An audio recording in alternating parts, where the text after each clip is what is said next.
Yeah, let's do it. Woo. Take a little sip of the old, you know what it is. Creatine water, baby. Wow, I'm getting bigger on the mic here. Unbelievable. Take a sip of the old milk latte. Gotta have the caffeine if I'm gonna be going through the news. Delicious. Now have a little of the iced tea. Homebrewed by Arizona Company. You know. All right, let's read the news. Woo! Yeah. A lot to get into. Too much to get into, many would say. Let's do it. Get hydrated. Get knowledgeable. It's not what we do. It's all we do.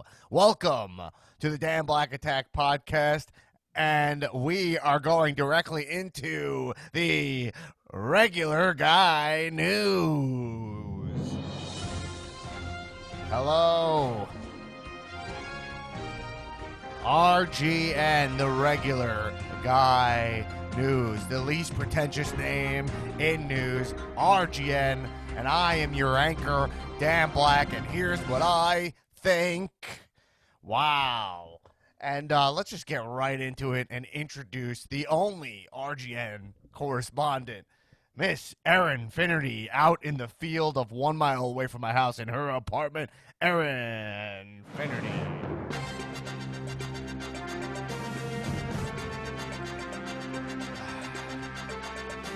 Great. Thank you, Dan. Beautiful. Erin, how are you feeling today? I'm coming to you live from the field in Los Angeles, California, approximately 1 mile away from your home in my apartment. And let me tell you, there's a pandemic happening. It's still happening. It's still happening. You watch how Brian Williams does the news? I think he's my favorite.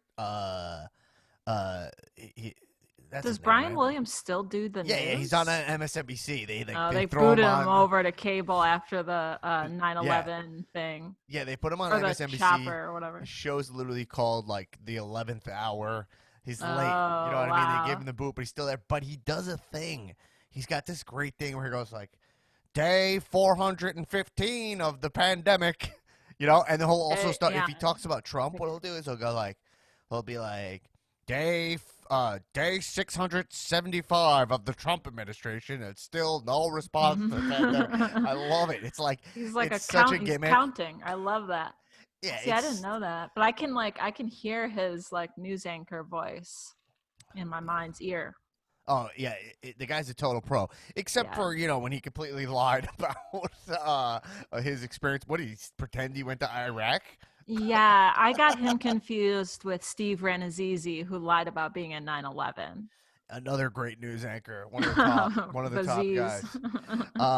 Ranazizi. Anyway, guys, so for anyone who heroes. Anyone who hasn't listened to the Dan Black Attack podcast in a while, you're coming back, you're a new listener. We have transformed the podcast officially, at least through the election, into the Regular Guy News, the least pretentious name in news, where I'm a news junkie, especially during election seasons, especially right now because I'm glued to the TV, trying to feel some semblance of normalcy. It's not happening at all.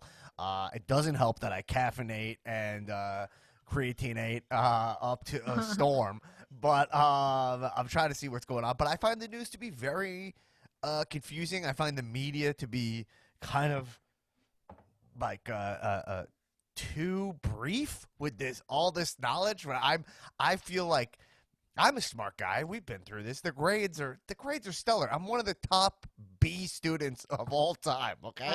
See, I'm an A- student. No, I got a lot of A's. I did get a lot of A's, and I have a CPA license. Student. Oh, a CPA license. Absolutely. Well, it's glad to know you had a school that had the minuses, just to make you feel worse. So schools that only had whole grades. No, that doesn't exist in my hometown. We got pluses and minuses. Some of y'all softy snowflakes went to schools that only had pluses but no minuses. I've heard about that kind of shenanigans. Interesting. Listen, the problem is you get a 91, it's a great grade. Where I'm from, that's an A-. That's not great. You only lost 9 points. I'm proud of being an A- student because it says I didn't try too hard because I'm not a dweeb, you know? Absolutely. Absolutely. Anyway, let's get into it. So, Let's the do it. regular guy news, we're going through topics slow. I dive into the questions that I have when I'm watching the news and when I'm trying to ingest what's going on in this world. And I stop where the news moves on, where I'm like, hey, wait, what's going on here? What are you not saying? Particularly now, one of the most interesting things, I was reminded of this week, one of the most interesting things about the news right now is because being a journalist, which I'm not, and Erin is not a journalist, No. being a journalist has these parameters of, I don't know, integrity that are actually in the way of proper reporting nowadays, right? Mhm. Mhm. So, for example, two things about Trump. One thing when it comes to Trump is if you're a good journalist, you can't uh, call out his true intentions, right? Because that's Right. not your job is not to have your kind of slants. You have to take him at his word and do. So there's all these dancing happening that he takes advantage of, where you're like, all right, so you're just trying to get reelected, right? Right? Precisely. Yeah. Oh, so you're worried about just being wrong, right? So you're gonna let hundreds of thousands of Americans die. That's the plan here, right? So that you look strong and tough. That's the plan, Mhm. right? Mhm. And Mhm. so you're going to distort reality just to win this election. Right. But they can't say that, right? Because then they see then it's like, look at this biased Look at question. the bias. Yeah. So you have to treat this complete ignoramus like he right. You have to treat him like he's actually has a plan, like is actually like this is his course of action, and here's why some might think that's incorrect, as opposed to like, oh, what you're Mhm. doing is categorically false, scientifically inaccurate, and Right. extremely dangerous and terrible, and you can't say that. So like, if he, I think and listen, I've already held myself in the esteem of a B student here. We already see where I categorize myself. I believe that I could interview Trump better than any journalist because I'm not a Interesting. journalist. Right. What is your stance on Axios reporter Jonathan Swan's attempt at interviewing Trump Well, it's crazy because this past week? that John Swan interview, which is will spark a big the main conversation we're going to be having here on the Hmm. RGN. And I'm seeing here that you have a special report today. Oh, I do, Dan. I have a special report. Wow, wow. Well, Hmm. we'll get to that a Stay little later in the tuned. Stay program. tuned. That's unbelievable. This It's 2 weeks in a developing row. as we speak. Wow. Hmm. 2 weeks in a row. Unbelievable. Aaron A really lot of bringing the heat, special news to report. bringing the fire. Um, yeah. Is that people like? So okay. The other night I was trying to watch a dumb action movie. Okay, I was trying to watch The Running Man with Arnold Schwarzenegger. I start seeing on my news feed because God forbid I look at only one screen at a time. Yeah. Uh, right? I mean, that's just not even for me. That's not even a possible thing to just. If I'm watching a scene, the phone has to be nearby. Like just to watch a movie is so hard for me. Aaron, how are you on that? I am not great at that. I look at it it's like part of the viewing experience usually, Hmm. but I can commit to putting it down. And sometimes if I'm watching a movie with my husband, we'll both bust out our phones and be like, okay, we're in the phone zone, and pause the Right. movie and then put it away. That's what I find. I find, you know what? And frankly, if I got to let the folks in here, breaking news here, my wife has the full reins over when it's phone zone time and when it's not. Just there's a Basically, yeah. full control there. What's the power dynamic in your house when it comes to the phone zone during movies? Well, one of us busts out, I think that's pretty much equal. One of us will bust Wow. out the phone, and the other one will give that person the side eye and then take out their phone. And then usually I'll pause the movie. Right.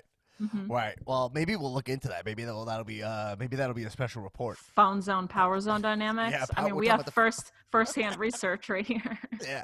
Well, yeah, that's been solved already.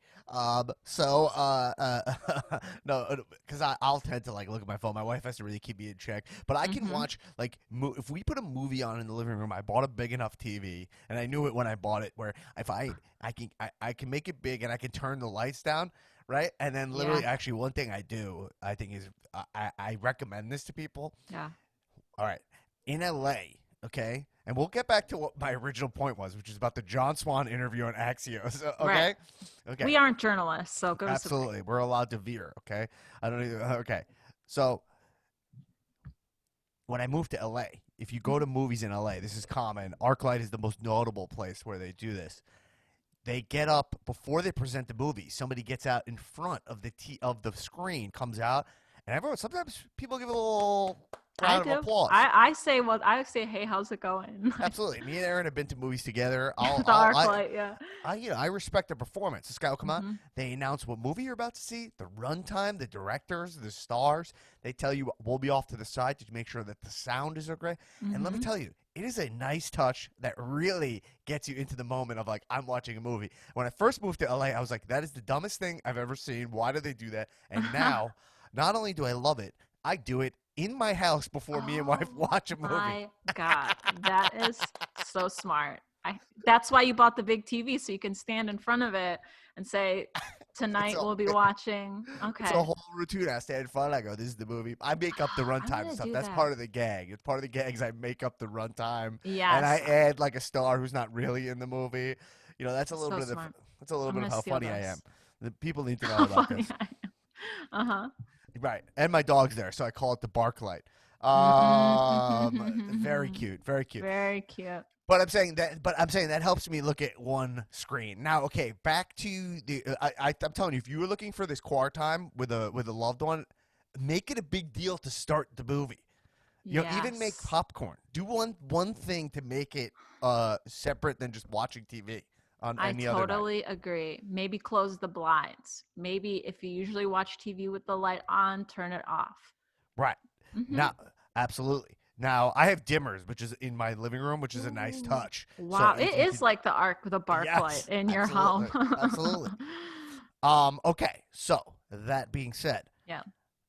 I'm watching this Running Man, Arnold Schwarzenegger, 1987 classic, and I start seeing on my news feed,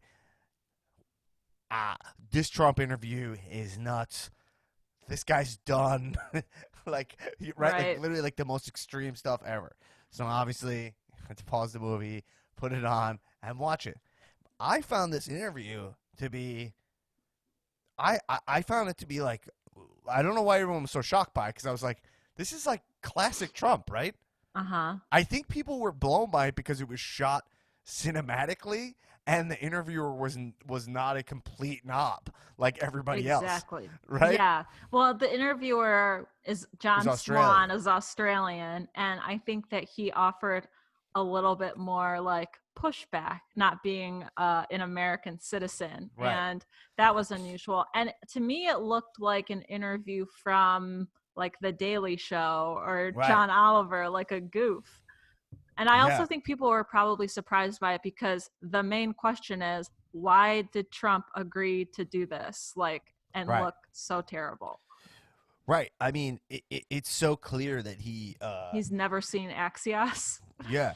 I'm not sure why he did it, but I guess, it's also like he's trying to be brave or whatever. I don't know, like trying to be like, oh, I'm not, I don't know, like he won't go on. He's like, I can go on that because it's maybe edited, but also it's like not CNN, so he's not giving those channels right. And it's ratings. cool because it's on HBO. HBO's really big, right? But one thing that's clear about Trump from this week you watch is that like his level of preparation is so low, right? Like his whole staff's level of preparation is so low. It's so low, and also it's a really bad mixture for him because he does a thing that, by the way, unfortunately, I relate to a lot of Trump behavior because where I'm from, a lot of men have this behavior where you're not admitting I don't know, and you try to look strong, but he doesn't want to say like, oh, I don't know. Like there's a one point in that interview where he says, I'll get back to you. I'll get back to you on that. When he's saying when we'll have rapid testing available. Yeah. And you're like, that took so much for him to break those walls. And this guy, John Swan, he actually, I would say, is unsuccessful at interviewing Trump. Not his fault. It's actually impossible to interview Trump. Yeah. What my whole point of this is that he tried really hard, though, in my opinion. Right. because that's an example where he gets down to the core of it, is like when he gets him to say, "I'll get back to you in 2 weeks." Like that's such a Right. rarity to break through Trump's ramblings and constant repetition of his talking points, you know? Mhm. But Mhm. it's funny because it's not funny, it's really insane because I really think this is not a partisan issue. Like, if you watch him, it's very clear that he's not willing to just answer questions and have an intellectual discussion about how we handle this crisis, and like is digging it deeper and deeper because as a country, we've essentially let him off the hook from the truth, Yeah. right? We let him Yes. off the. He's actually been rewarded by failure, and this is kind of the consequence of that. So it's kind of interesting. Interesting is the wrong term, but like he's in his mind is having conversations with himself that are like, no matter what these people say to me, you do not back down. Remember 2016, and so remember 2016. Everybody said you couldn't do it. Everyone was like, he's done after the Access Hollywood tape, so I have to just keep pushing this shit response and hope people buy it. And there's a good chance they do. Right. He's losing in these polls right now. Who fucking knows? And so Yeah. it's sad for us, the Americans, the people who are actually dying. It's sad that because we're in this election cycle, and I would make that not even a partisan thing. Trump, it could be a Democrat in there pushing his same agenda to get reelected, and he's sitting down with these reelection people like, this is what you have to say. This is what you have to say. You can't backtrack. You don't want to be. Look at that flip flopper argument that Bush destroyed Al Gore on, right? Yeah. So you're like, all right. So changing your stance is kind of a no no, and so people are literally dying for politics. Yeah. And that True. really is like Trump is the most extreme example of it. So it's really like it's most prevalent and whatever. But it's just he's really what Trump has always done. If there's any positive to Trump, there's really not much. Is shines a light on the bullshit of politics. He inadvertently exposed the system. Right. So that interview with him, it's really interesting because it's like people are like, look at this cutthroat interview, and to me, it's like it's so sad that we can't have a real conversation Well, I just about don't, the national yeah. response. I just don't think that he has the knowledge or the wherewithal to have an intelligent conversation about anything. It is all just like stick to your talking points, don't back down. This is your stance, don't stray from it. And he, if he was like a lawyer or someone who's super educated and well spoken, he could like elaborate a little bit Right. or speak to why he does the things that he does, but he just can't do that. He's memorized maybe talking points or is reading them off a flimsy sheet of paper, and that's like it. Well, what it seems that he does is that he has like his party talking points, right? Mm-hmm. Like, and I mean parties, not like political parties. I mean like when you go to a party, Yeah. we don't all have to be interviewed 40 million times a day. Right. So this guy has his 5 party talking points, right? And he just Yeah. spouts them 20 times a day when he's interviewed. I And he know. says the same shit, and you're like, oh my god, he's gonna keep talking about closing when a lot of people didn't want to close, but with China, and you're like, listen, all this stuff, regardless, we have a pandemic. So like, look at right now, kids are going back to school in Georgia not wearing masks. There's already reports of kids with coronavirus. This is the first week of school. Yeah, I saw the footage. It was alarming.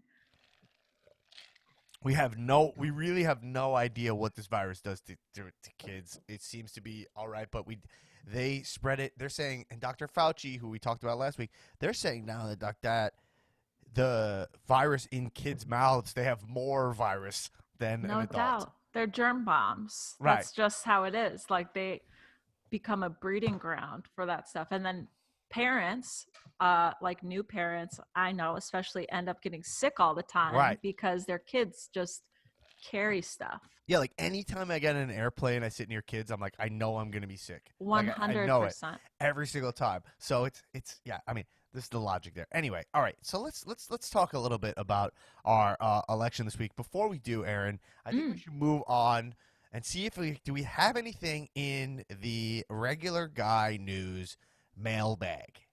Well, Dan, we actually do have a piece of mail in the Yes. regular guy news mailbag this Okay. week. And by the way, so we have an email account, regularguynews@gmail.com. And if you That's have any correct. questions for us, any questions, you're watching the news, and any question, you mail it to us, and we will get to the bottom of it. And by the way, getting to the bottom on this podcast means we read a max of 2 articles about the issue. Mm-hmm. Okay. Yes. Now, I'll be honest, I So, hit 3 yeah. articles this week.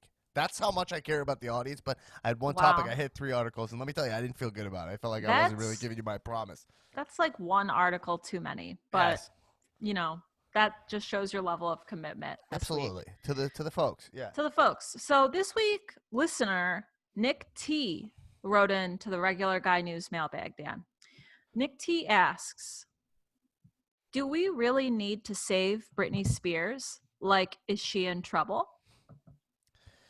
Speaking to Oh. the hashtag free Britney Fr- movement that's oh, currently taking okay. place. Well, so here's where I'm at with Britney Spears. Mm-hmm. I'll tell you, my knowledge of Britney Spears is very limited. Oh, What I okay. what I did hear, I mean, I know good about her, but about the state she's in.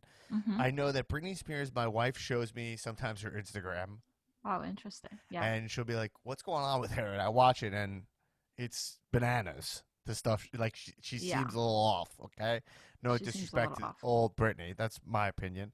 Yeah. Or she just seems like she's struggling a little bit, and her sense of reality seems a little off. Was what I Yeah. would say.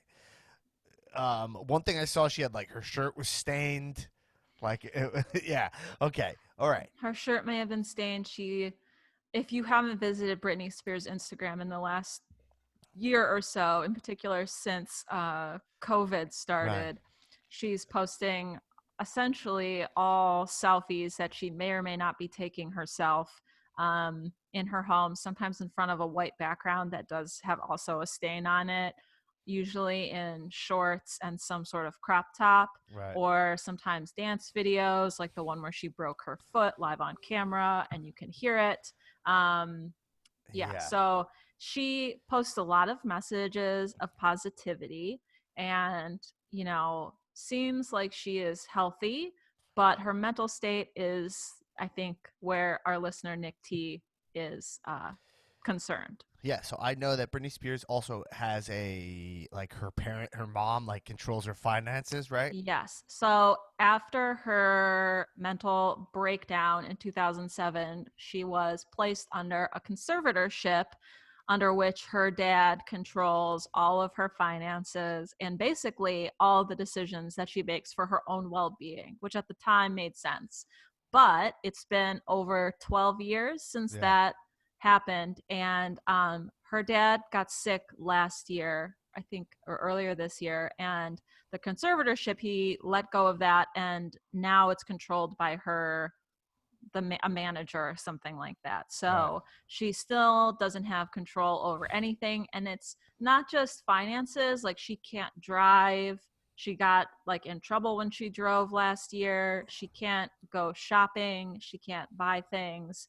um, you're not allowed, she can't have visitors unless they're vetted by her dad and I think it's her lawyer maybe, who's now in control of it. It's very restricting. And this conservatorship is usually used for like old people who right, maybe have dementia or truly can't think for themselves. So the whole Free Britney movement is to get Britney her freedom back, because her fans, like me, believe that she has been kind of in this bubble and under a microscope her whole life, and she hasn't had any freedom. And she's right. spoken to this in interviews in the past. She can't just live. So, but Nick here is asking if she's in trouble. I don't think anyone can answer that question who hasn't been in the Britney Spears compound. Like, her boyfriend is around, personal trainer Sam, whatever his name is. But Okay. I don't think she's in any danger. I just don't think that she's living an independent life like a woman her age should at this Oh, date. Mm-hmm.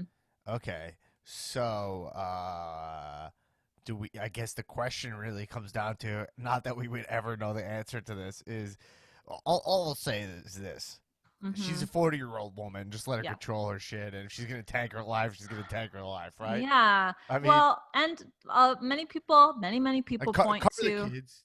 Just be Yeah. like, I'll give it back to you if we put a trust for the kids, right? Mhm. And then that's Yeah. it. And then do And whatever you want with your life. people say, like, well, I mean, how rough of shape could she be in, because she did this residency in Vegas for years, Right. she's released albums, she's made hundreds of millions of dollars. And also the conservatorship does benefit the people who run it. Like, she pays over $200,000, I think, for their salary every year just to Right. manage her money. Like, it's a little bit shady, but Why don't they just give something that's way less restricting? Like I just like have something that's I like don't know. she gets released a salary every month, and then if she wants to buy something, she has to Hmm. put in an application to her dad or I whatever. think that's maybe effectively what it is. I think the Right. latest is that her mom has applied, who I think she has a better relationship with, Right. to join the conservatorship and have some control there. And also, there has been, they have, it's gone to court a few times to determine if it should go forward. And I think the next hearing is August 22nd. Yeah. So we'll see what happens. Yeah. But Well, she's fine. She's healthy. She's got her boyfriend. She did burn her home gym down on accident. I'm sorry, that just made me die.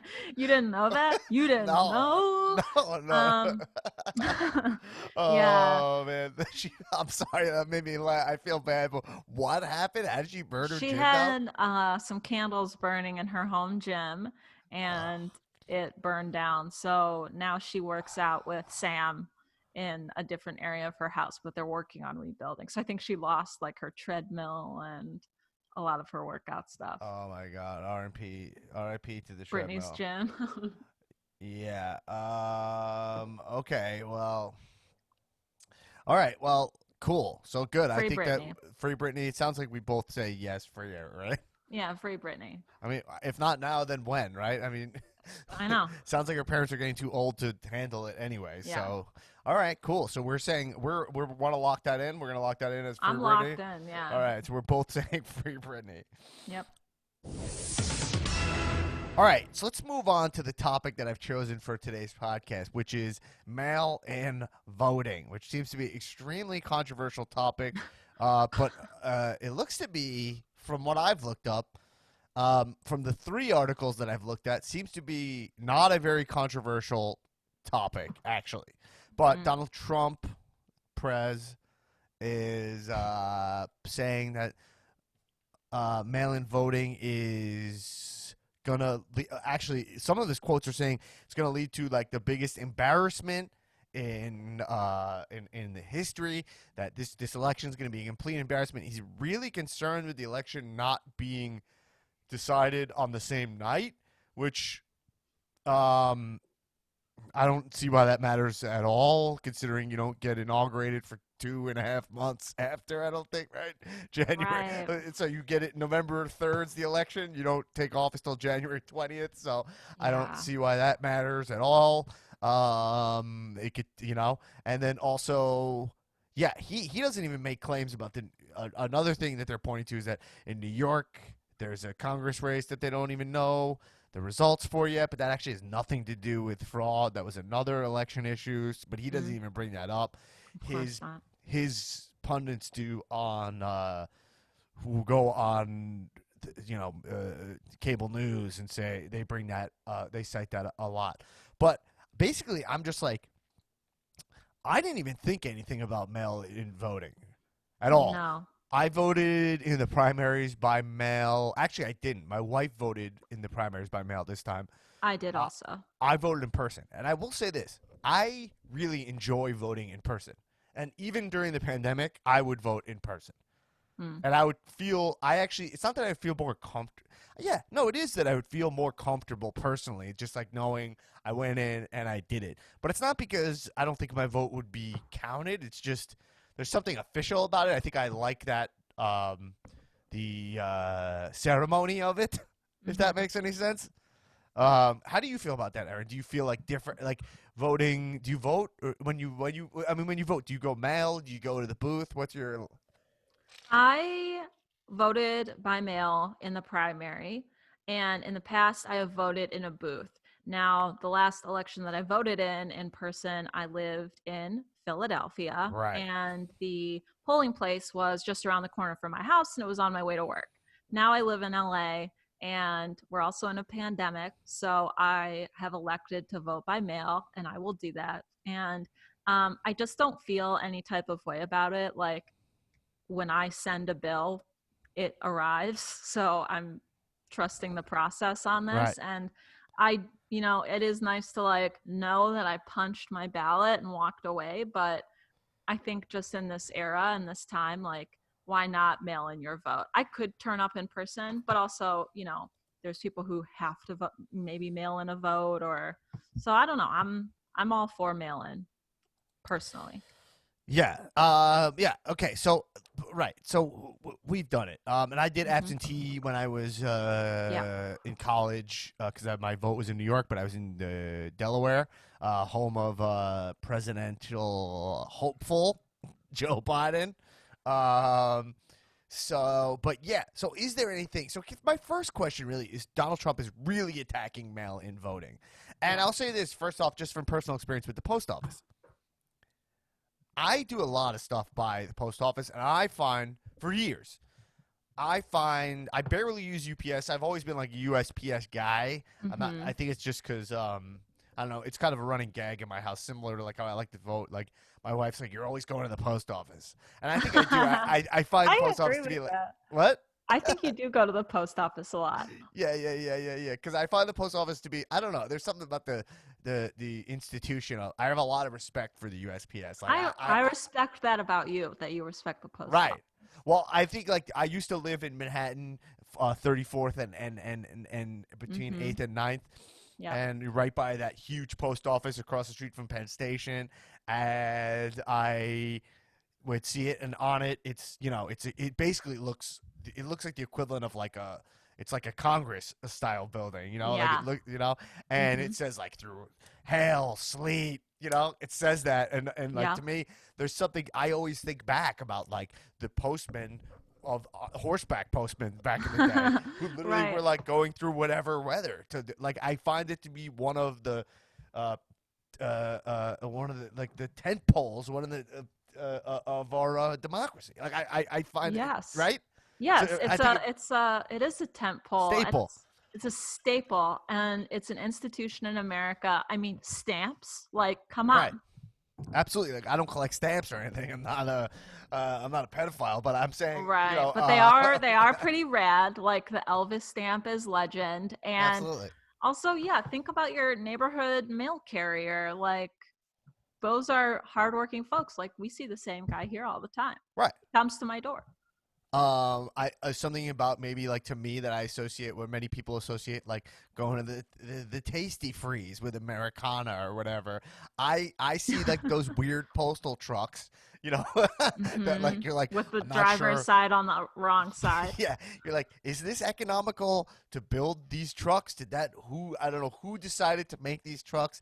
They couldn't just get like Ford Explorers and I don't know. They need a special truck. You know what Hmm. I mean? They couldn't just Hmm. get a minivan. Couldn't No. just get like a Nissan Pillager or whatever. No, they have to have a special custom truck to deliver the mail.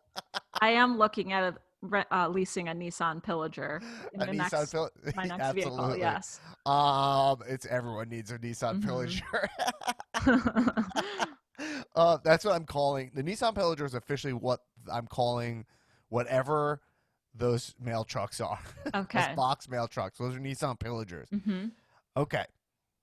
That's so. Anyway, my point is that okay. So I mail a lot of stuff through the mail through years. I've done eBay since I was like a Oh kid. yeah. Totally. I mail merch for my podcast all through the postal service. Hmm. Um, and it's all extremely reliable. I've actually never lost a piece of merch. I feel like the rumors. That's something people talk a lot of shit about the postal service, right? But actually, I find it to be incredibly reliable. Not to Yes. mention, I also, as in my career as when I've worked as a CPA, taxes need to be postmarked and stuff. I find the postal service to be extremely reliable. I'm talking about years. I've personally never run into like a serious issue with the postal service. Yeah, I Personally, agree. I think that, like, in my experience, when an issue has arisen, for example, like, I don't know, someone might have sent something to me and maybe it it was being held at the post office because it was missing my apartment number. So Right. instead of sending it all the way back to the East Coast, someone I know called our local post office here and actually spoke very highly of the woman they talked to at the post office in LA, and they were very friendly and like did like extra work to get it to me. So I think that even if you do have an issue, they're great. Oh my God. I'm actually completely forgetting the biggest issue I ever had with the Postal Service. And Oh I probably just no, blacked out of my brain because you because it don't was want to actually, think about it. yes, but I do, now that I've mentioned it, I do have to divulge this information. Okay. My wife's wedding ring was made in New York, Uh okay, huh. from a jeweler that I knew there, and was mailed to me in California. Okay, now it was mailed like the max thing you could do, full insurance, Yeah. overnight, Mm-hmm. right? Like the max thing. Now, I it didn't show up, No. and I was like, "What's going on?" I was tracking it. They're like, we're not." It kept saying it was failed to deliver, and that Mm, the address was that's not valid. crazy. The address was not valid. So then I kept going to the post office. They didn't have it. I was waiting at the post office talking to them, and then one of the cars rolled up, like one of the Yeah. a Nissan Pillager showed A up, pillager. Yep. and then they had it in the truck, and so but this was like, I'm really shortening the story, but it was crazy. Mm-hmm. They had it. What happened was is that the person who wrote it, you have to write it in by hand, Mm-hmm. and they wrote my address right, but it looked like a completely different address. So it's actually Right. not really the fault of the post service. Yeah. It Yeah. really wasn't an accurate address if you read it. So okay, Mm-hmm. but okay, so I had that problem, but I think that could happen with any service. Okay, all right. So Human my error. question is that since I've had mostly positive experience with the post Mm-hmm. office, I guess that I was like, why is my first question is why is Trump attacking the postal service? Right. Good question. Right. Um, and so my question is like, mail does mail vote by mail hurt Republicans? And so what I found is that there's little evidence to support Trump's contention that vote by mail doesn't work out well for Republicans. Mm-hmm. In fact, studies have found that there's no inherent advantage to either Democrats or Republicans to expanding mail-in voting, and the GOP has long used absentee voting to its advantage in states like Florida and Arizona. Mm-hmm. At the same time, research has shown that young Black and Hispanic voters who tend to vote more Democratic are more likely to have their mail-in ballots rejected. This year might be different, however, as polls have shown Republicans are now more skeptical of vote by mail and less likely to say they'll use it in November. For the first time, a partisan gap has been seen on the issue. So, it sounds like maybe, if there's any rhyme or reason to what he's saying, here's my theory on this is that Trump is just something he said. And I think that people who think Trump have like grand schemes and stuff, I've seen enough of his behavior. I find it to just be something he said, and then he just doubles down on it and never admits he's wrong. Mm-hmm. And now he's actually done it in the most extreme example ever with something that's killing people, and he's still not backing up. Right. And I think he just said he's finding any way to discredit this election, especially now that he thinks he might lose. It's not looking great. Right. Well, I saw President Trump speak on the news today, and some of the anchors over at my preferred news outlet, MSNBC, were discussing it. And he's actually said that he supports mail in voting in Florida, where many people in Florida are old and maybe unable to safely go to a polling place, and many of them are Republican. Right. He also said, however, that in Nevada, which is a contentious state with a Democratic governor, he Right. doesn't support mail in voting because he believes that the Postal Service could not possibly handle the volume of votes that they are going to get in the mail. So he's, like they said on the news, talking out of both sides of his mouth on the issue. where it does or does not benefit him in the election. Right. So right, because he's back. He's backing it down on Florida, but he's saying There's right. there's no strategy to it whatsoever or grand scheme. It's just this state helps me, this state doesn't help me, so I support it here and I don't support it there. Right. So okay. So he's saying that, but so from this thing which I'm reading, it is the Washington Post. So take that with a, and also there's other stuff. It's on Bloomberg. This is also this is Bloomberg and Washington Post, but so that's more of a liberal leaning paper, which Washington Post is actually the most liberal paper. But they're saying that Republicans are now kind of skeptical of it because they tend to be older and are more like vote in person people, which I think is also like I have kind of an old soul in that way. You know what I mean? So I think that does make sense. So they'll still go vote, and younger people are more likely to. Okay, so I guess there's some strategy there, but why I don't know. I mean, I think wouldn't it be? I mean, when we think about this issue again, this is the RGN. I don't know. Would you think that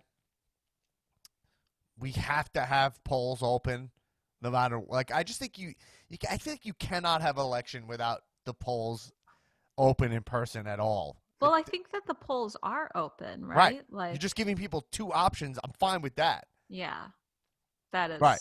I think what's happening. And one fact about the thing is in the Axios interview with John Swan, Trump did take shit from John Swan for saying that some places they're mailing you the ballots directly. He's like, that's not true. It's an application. But John Swan actually went back on that and has said that actually in some states, because it does vary state by state, some states are just sending people ballots directly.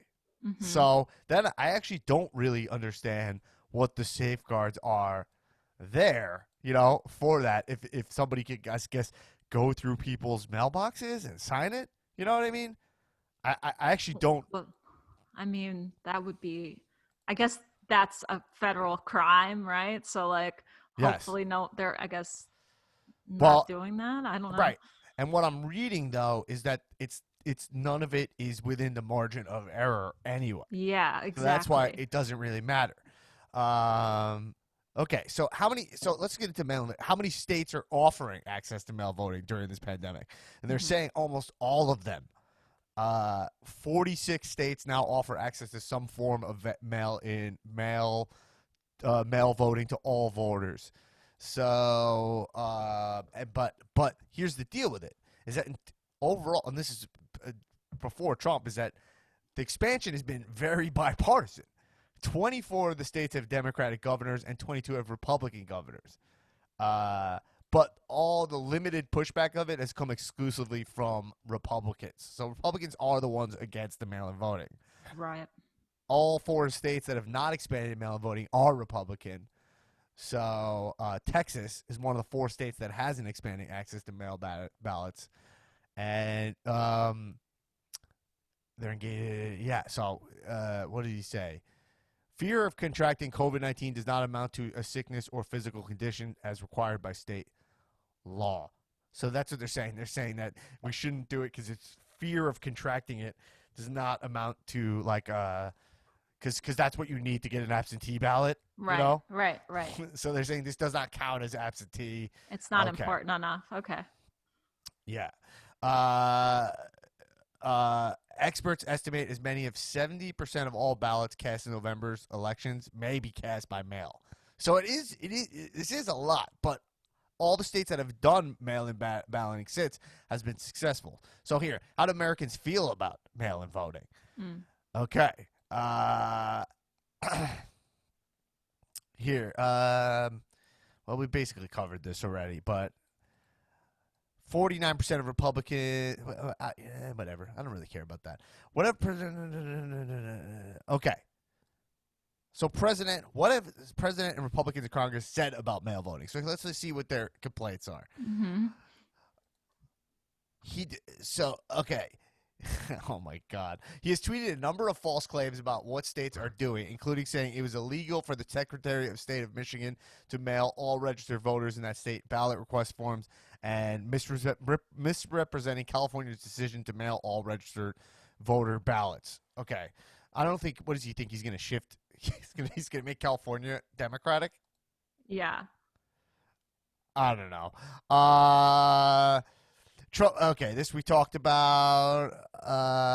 Okay, what does the data say about fraud when it comes to mail-in ballots? Here's what I want to talk about. While election experts say fraud in mail balloting is slightly more common than in-person voting, it's still a minuscule amount. It's not statistically meaningful. Okay? Amber McReynolds, a former Colorado election official and now the CEO of the National Vote at Home Institute, and Charles Stewart, director of the MIT Election Data and Science Lab. MIT? Do you trust MIT, Erin? I do. Okay, A lot of smart folks coming out of MIT. He says, let's put the vote by mail fraud myth to rest. Okay? Over the past 20 years, more than 250 million ballots have been cast by mail nationwide, while there have just been 143 criminal convictions for election fraud related to mail ballots. 143. That's not 143,000. That's 143. So the fraud rate for it's averaged out to about one case per state for every 6 or 7 years.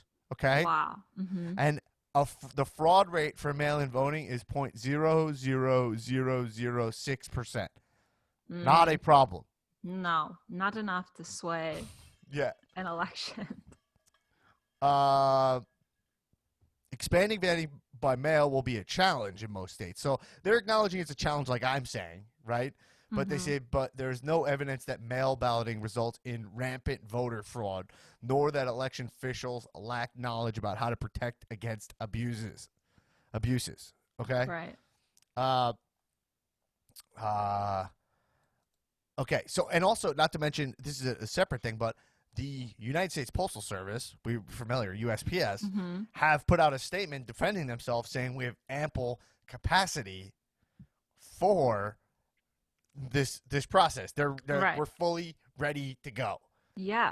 Let's get those ballots. So it's basically, do you trust the mail? Now, I will say this, and there's a lot of rumors going around, and this is not confirmed. There's really not a lot of data on this from, at least, I couldn't even find 2 articles. And as a matter of fact, by the way, from Googling, I couldn't find any articles talking about, from semi-reputable sources, saying that mail-in voting is a big problem. I couldn't even find, I mean, if you want to find me something, a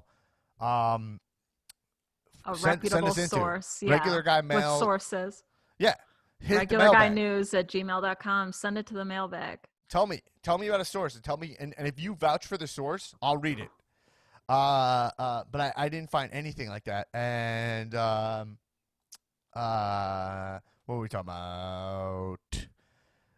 Okay, where are we at? Yeah, so mail-in voting, it seems to be, from where we're at, seems to be completely fine.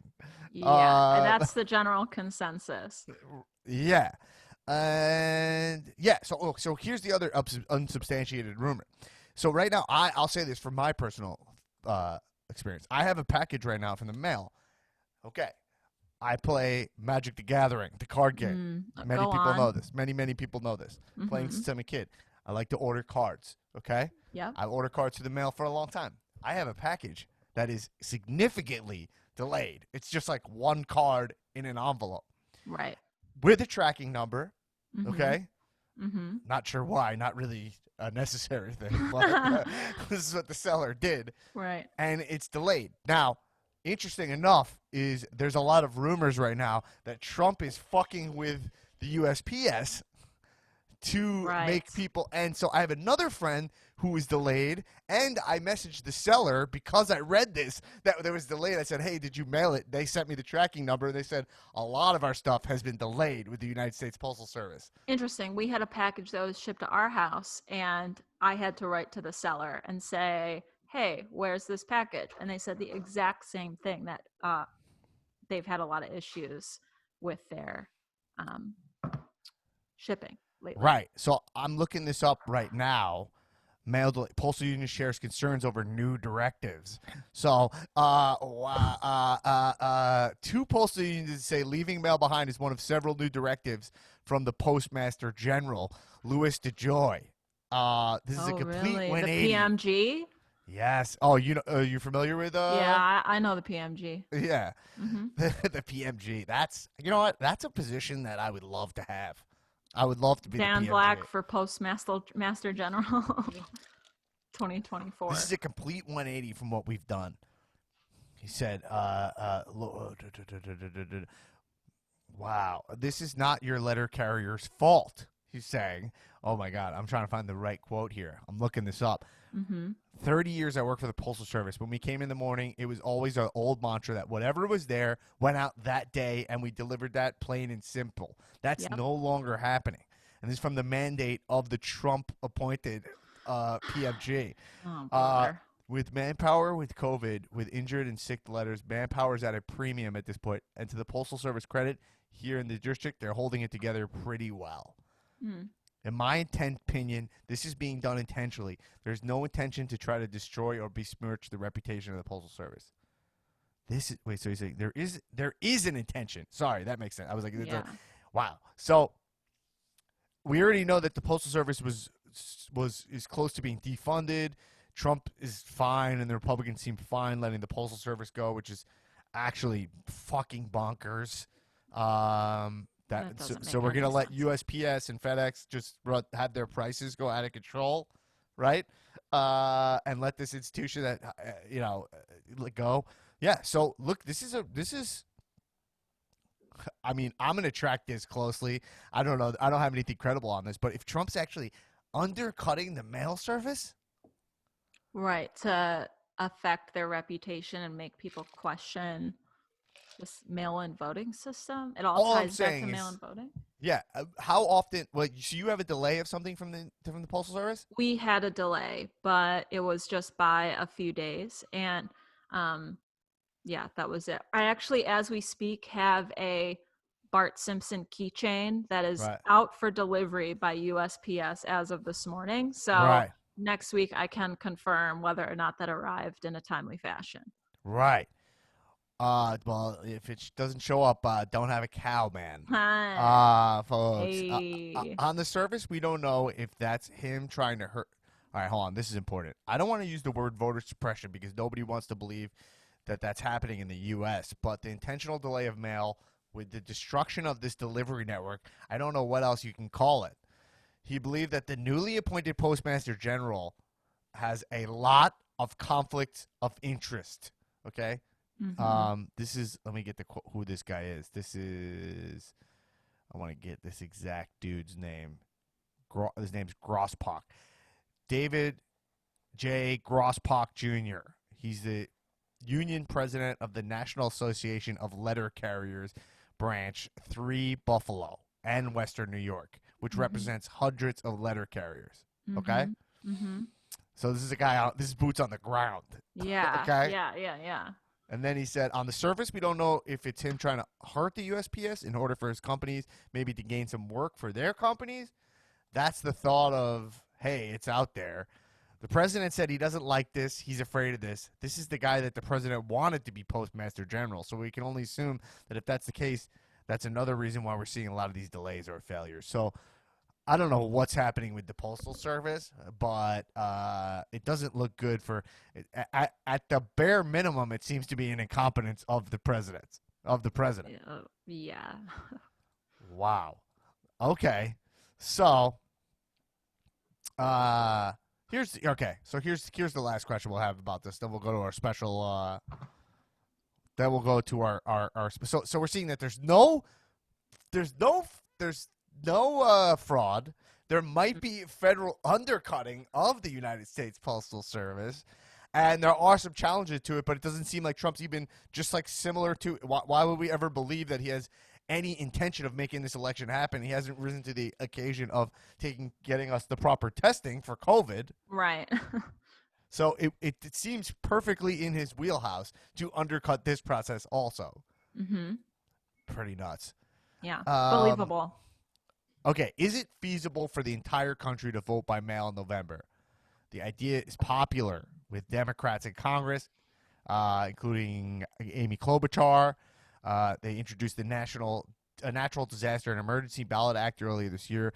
This bill would drastically expand mail voting and access to all U.S. voters. and reimburse local elections officials for the multi-billion-dollar cost to provide that access. But it's unlikely to pass as Republicans in Congress are resistant to any measure that regulate elections from the federal level. They insist that states and localities should govern their own democratic processes. Election experts are also skeptical that states, especially ones used by mailing and receiving small number of mail ballots, could effectively scale up their operations in time for November. Such changes usually take states years, if not decades. The private companies tasked with printing the ballots could also be overwhelmed. Decision making needs to be right now. So again, we cannot gear up, we cannot build equipment fast enough if we wait until July to place your orders. And keep in mind, this article was written June 4th that I'm looking at, and it is already August. So Yeah. I think that from looking at all the stuff we've looked at here, and to me, it's kind of crazy. I'm coming to the same conclusion as last week, which is like, we need a federal response to everything. Well, don't hold your breath. Right. Like, isn't that what you're seeing also? Is like, I feel like similar to this vote, like this president needs to be pro this election, just like being pro scientifically taking care of this virus. And this is, again, these things are just going to compound if he avoids it. This election's going to happen whether he wants to accept it or not. 100%. I think it's like his approach is same with COVID, as if you just maybe hide, it will go away, which does not apply to a real virus and the election. So I don't think I think that's the reason why it's compounding. Right. Wow. So, all right. So that was interesting. I think we took a pretty interesting walk there from the Postal Service and connected it to COVID. I feel like that was eye-opening for me, that like, this is just the same thing. It's almost like at the worst for Trump, this is purposely, maliciously undercutting our elections and ignoring a virus. Mm-hmm. And at the best for him, this is just laziness. Both make him not qualified for his job, right? Yes, agree. And speaking of Trump's, let's lock that in, I think. Let me know if you think we're wrong. Hit up regularguynews@gmail.com. We have to legally read your response on the air. It's part of the terms of service at the Regular Guy News, the TOS. Leave us a 5-star review on Apple Podcasts and write your comment in there and why you disagree with us. And we legally have to read it on here or send us an email, regularguysnews@gmail.com. But speaking of Trump's laziness, I think this is a perfect jump into our special report, Erin. From what I'm seeing here, you have something that ties directly into that. Absolutely. Let's get into it. Mm-hmm. I'm ready. Erin Finnerty's special RGN report. Let's go. All right. Erin, take it away. Dan, this evening I'm bringing you a special report on presidential golfing habits. And is it a problem? Mm-hmm. Wow. Lock it in. This is an RGN non-exclusive, okay? All right. Absolutely an RGN. Everything we say on this podcast is not an exclusive story. It's pulled directly from somewhere way more reputable and more newsworthy. Absolutely. So, Dan, if you'll take my hand and walk back with me to October 13th, 2014. Okay. You remember back that far. Barack Obama's presidency. Yes, the Obama years.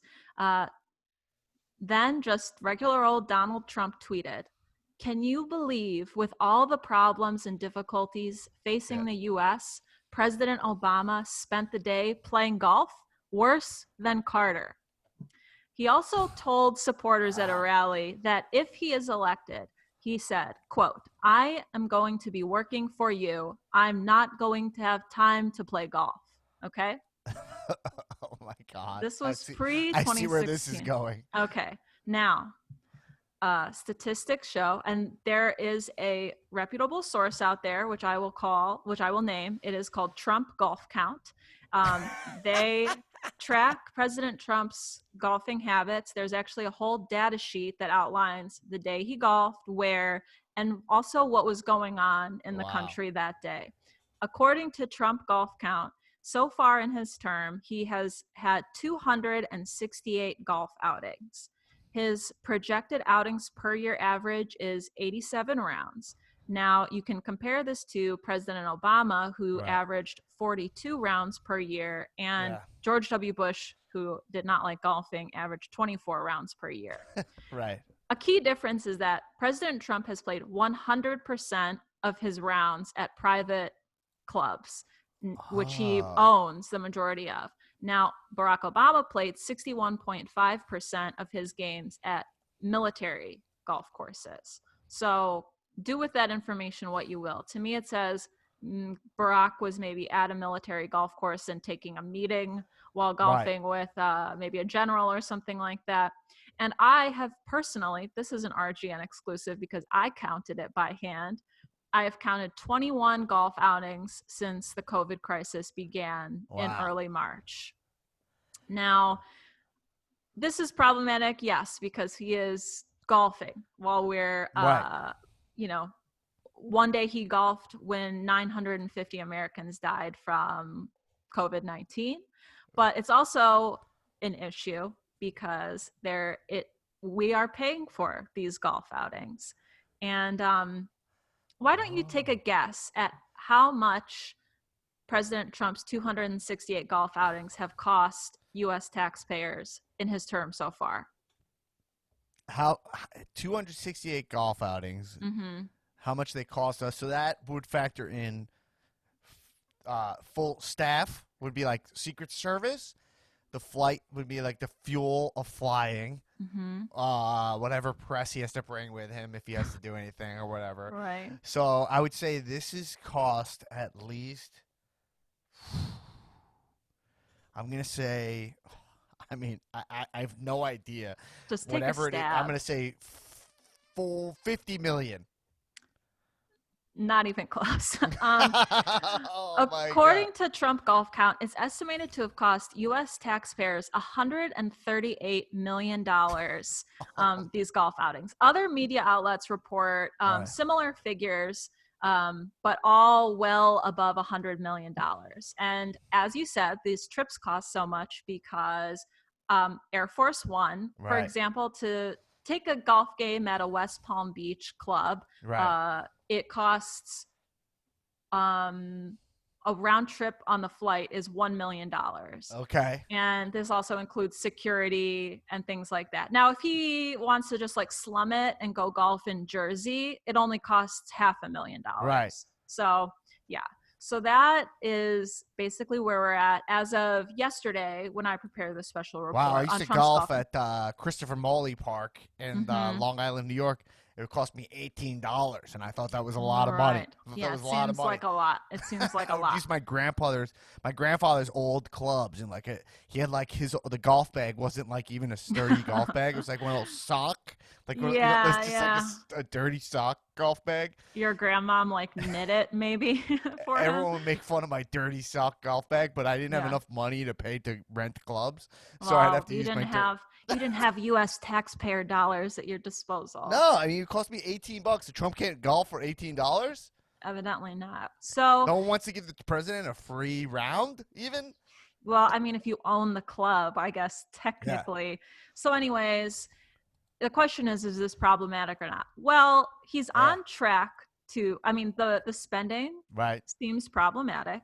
Mm-hmm. And he's on track to obviously blow far past Barack Obama, our last president, George W. Bush. We can say this, however, in defense of Trump. There is one man who has out-golfed him. Wow. A president or just a man? A president, excuse me, who has out-golfed him. And that president was Woodrow Wilson, who was president from 1913 to like 1921. He golfed 1,200 rounds in 6 years from 1913 to 1919. He was an super avid golfer. He would golf in all conditions, rain, sleet, or snow, just like the Postal Service, okay? And he was a terrible golfer. And unfortunately, his golf game was cut short when he had a stroke in 1919, and he did not golf again after that point. But Trump would be hard pressed to beat Woodrow Wilson's record, but at this rate, I believe he will be second place to former President Woodrow Wilson. Wow. Mm-hmm. That's a lot of information. Yeah, take it all in. Okay. So That's a special report. do we have any information about what about presidents golfing during a crisis? Do we have any information there? What kind of information are we talking about? Like, did Bush golf on 9/11? Yeah, I mean, like, that's what I'm saying. Like, is there anything like that? Like, so during the pandemic, is it like, is there anything, I don't even know if this should be true, but like, is there any kind of elongated crisis where we would? Well, I can't speak to past presidents Right. and what I'm their saying golf you might not habits have were, this but information. I do have day-to-day information on what was happening in the United States and whether or not Trump golfed that day. For example, on Saturday, July 25th, 980 Americans died from COVID-19. Meanwhile, President Trump was hitting the links with former Green Bay Packers star Brett Favre. Wow. Mm-hmm. Okay. So Yes. absolutely. So Mhm. he talked a lot of game. He's contradicted himself, saying, I mean, it speaks for itself. He said, Yep. "Oh, Obama's not going to be golf. You know, he's got too much Exactly. time to golf." And then look at that, the second most golfingest president of all time, costing us $150 million. While he seems to be gladly golfing, while people are not getting proper testing. We're in a crisis that's not even remotely under control, and he shows no signs of getting it under control. Unbelievable. And this predates the COVID crisis. On, let's see, all the way back to January. On January 4th, if you can remember back that far, we were in a tense situation with Iran, and President Trump golfed that day. Right. Mm-hmm. Okay. So, you know, it doesn't matter what's happening. I mean, I think it speaks for itself. It ties directly. Speak for themselves. Yeah, I mean, you have to judge for yourself if you think that's appropriate. I think it's weird to golf that much. I think it's weird when Americans are dying every single day. Not that Americans die every day, whatever. But if you're, I think for me, you have to make your own personal assessment if that's something that bothers you or not. For me, if golfing was more like basketball or something where like it actually got him in better shape, maybe. Yeah, I mean, one of his golf outings, he said, he did say, I'm getting a little exercise. Yeah. Very little exercise. Right. He already said he doesn't work out because he thinks it's bad to work out. Well, you can just, like, if you have eyes, see that he doesn't work out. So maybe you can make that argument, but I would say that if we had this kind of under control for me, I could be like, all right, cases are going down, then he could deserve to go play golf or whatever. I would see that. But in the current state where we're at, no, not. So I think that, Erin, I think that was a great special report. I think we learned a lot. Many would say we learned too much. Wow. Unbelievable. Hard-hitting news. Yeah. So, that's our topics for today, everybody. I think that ultimately it's interesting. But just voting by mail seems fine. Seems like ultimately the conclusion I came to is that we need a national response to that. It's part of the COVID crisis, right? And we need, it's like, to get this done in a short amount of time.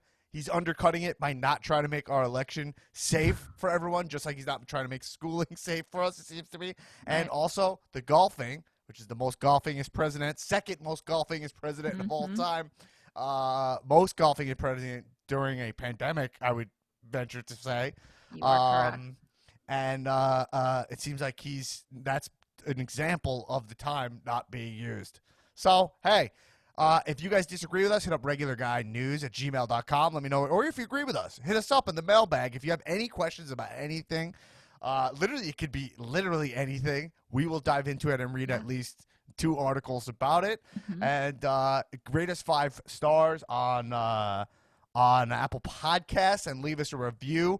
The feedback's been awesome from people. Let them know that we're just starting this thing out. So if word of mouth is the best way to do it. But I love your feedback. It's great to hear from you guys. And I think that's it. Erin, anything else from you? No. All right, everybody. Thank you for tuning in. We'll be back next week. Signing off. The Regular Guy News, RGN, the least pretentious name in news, where the bullshit stops. It starts again sometimes, but then it mainly stops. All right. Bye.